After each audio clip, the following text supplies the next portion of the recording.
What's up sa mga parekoy? Kumusta na kayo? Wednesday ngayon at Wednesday ay Wednesday Music mga parekoy. Ngayong araw na to, may nag-request sa akin si paring Charlie.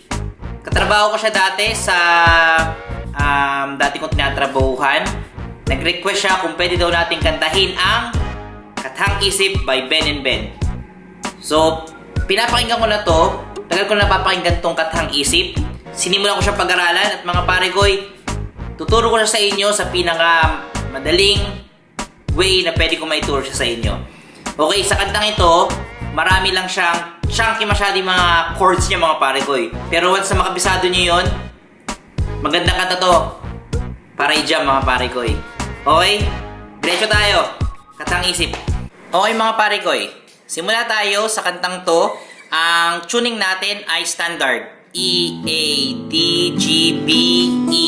Ayan, standard tayo mga parekoy. Tapos, sa kantang to, kailangan din natin ng CAPO.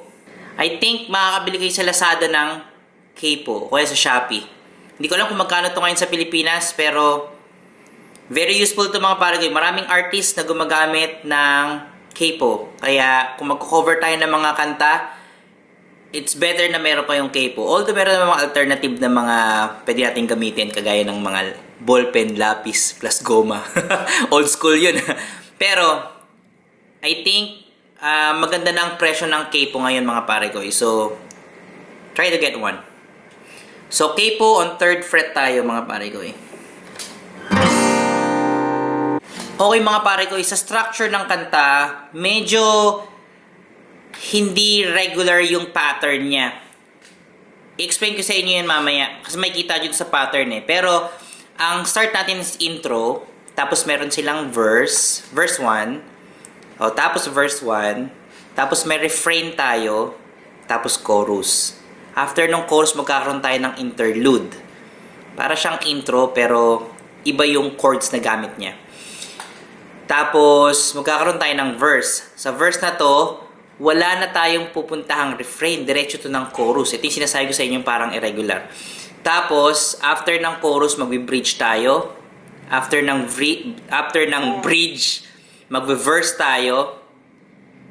Tapos, chorus again hanggang sa matapos. Yun yung buong kanta. Okay.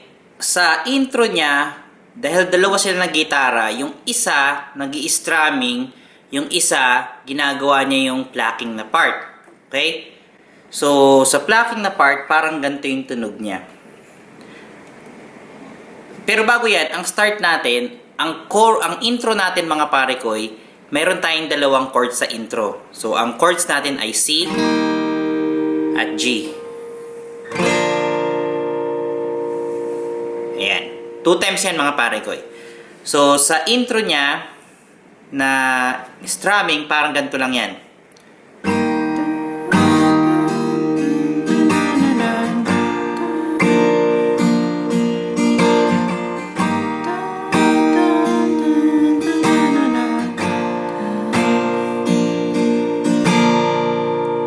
Okay? Ganun lang yon. Sa plucking niya, parang ganito yung naririnig ko sa plucking niya.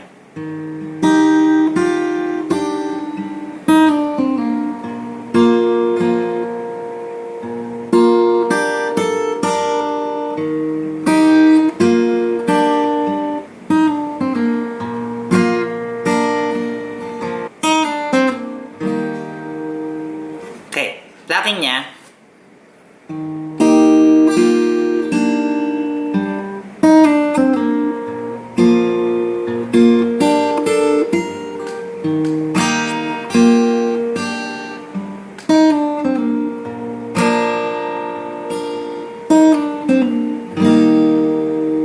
Yan, parang gano'n lang yon. Ang strumming niya ulit ay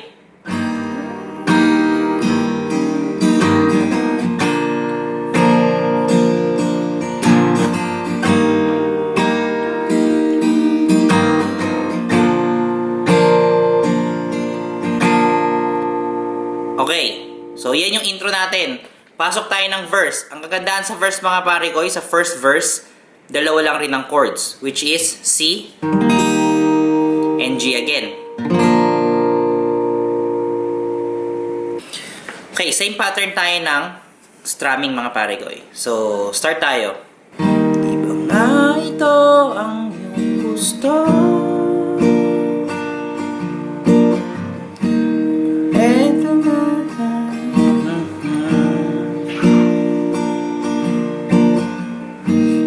ala-alay babao. Kalakip ang tamis ng kahapon.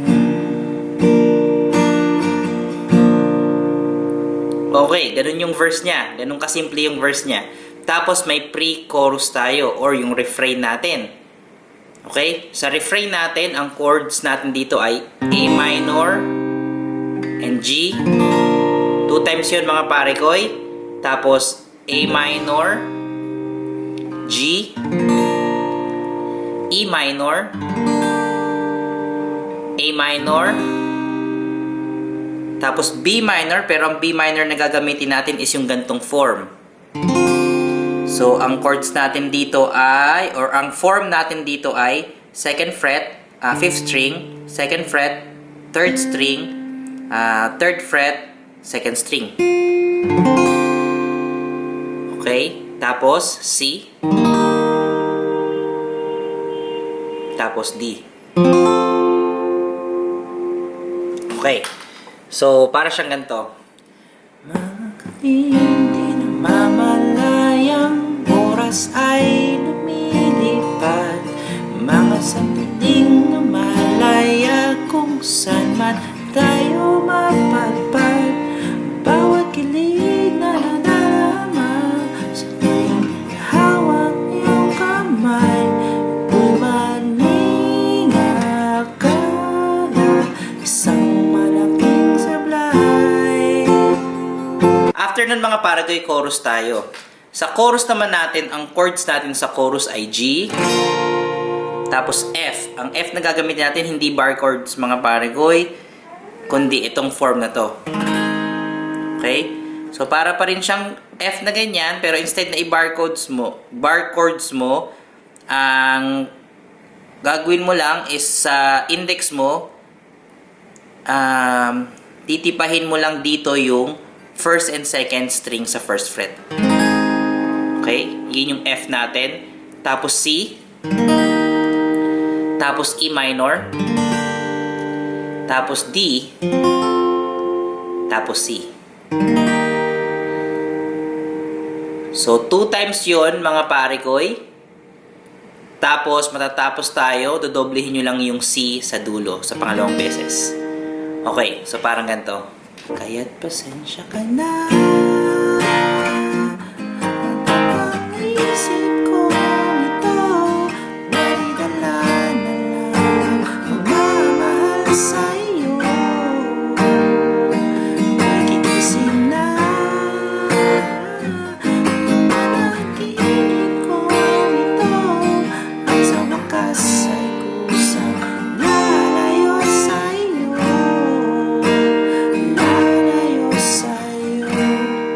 Okay mga parekoy, tapos papasok na yung interlude niya. Yung interlude niya, ang chords natin dito ay A minor, 2 times yan, tapos E minor, tapos D,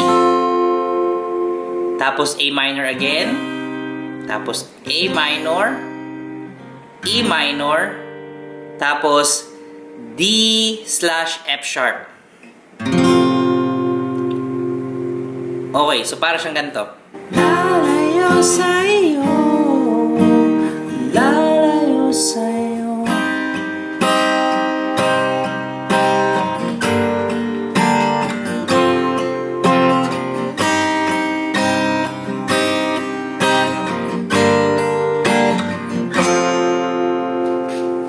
Okay. So, tapos, pasok tayo ng verse 2. Ito na yung sinasabi ko sa inyo. Dito sa verse 2 na to, instead na pupunta tayo ng refrain, dediretso na tayo ng chorus. So, may changes sa chords na gagamitin natin. Okay, so ang verse natin, sa second verse ay C, tapos G, tapos C, tapos G, Tapos, again ulit, C. Tapos G. Tapos E minor. Tapos A minor. Tapos yung B minor natin na ganito ang form. Tapos C. Tapos D. Okay, so para siyang ganito mga parekoy pag kinanta. Gano'ng kabilis nagsimula, gano'ng katulid na wala, maaari ba tayong bumalik sa umpisa upang di na umasa ang pusong nag-iisa. Tapos, diretso tayo ng chorus, mga parekoy. Okay, ano ba yung lyrics natin? So, ang chorus natin ay ganun pa rin ang chords natin. Kaya't pasensya ka na. Ang isip ko ito, paridala ng pagmamahal sa'yo. Ako'y gigising na.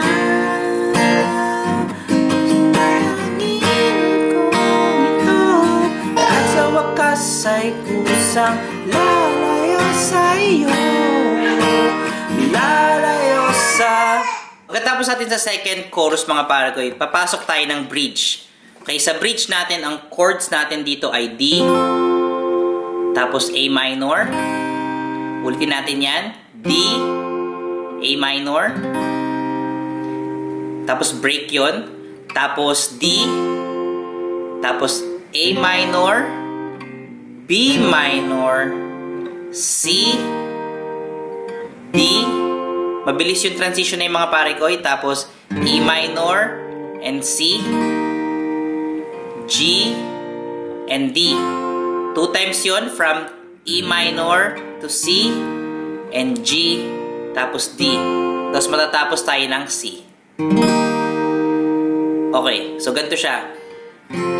Sumabay sa agos na isinulat ng tadhana, na minsan siya'y para sa iyo, pero minsan siya'y paasa.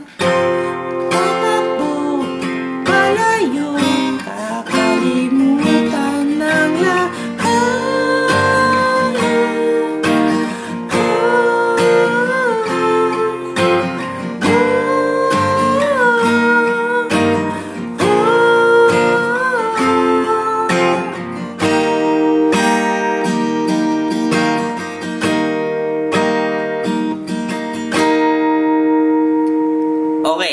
Tapos nun, balik tayo ng verse again. Tapos, chorus hanggang sa mag-ending na tayo. Yung verse na gagamitin natin dito, ang chords niya ay yung C, tapos G, tapos C, tapos G, tapos C again, tapos G, tapos C, tapos D. Tapos chorus tayo, third chorus. Kaya pasensya ka na. Kathang isip ko ito, waridala lang ng pagmamahal sa'yo. Ako'y gigising na. Panaginip kong ito, at sa wakas ay kusang lalayo sa'yo. Lalayo sa'yo.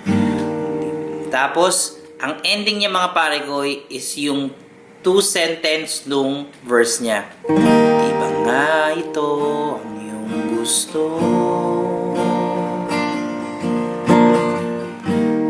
Teterlisan na ako.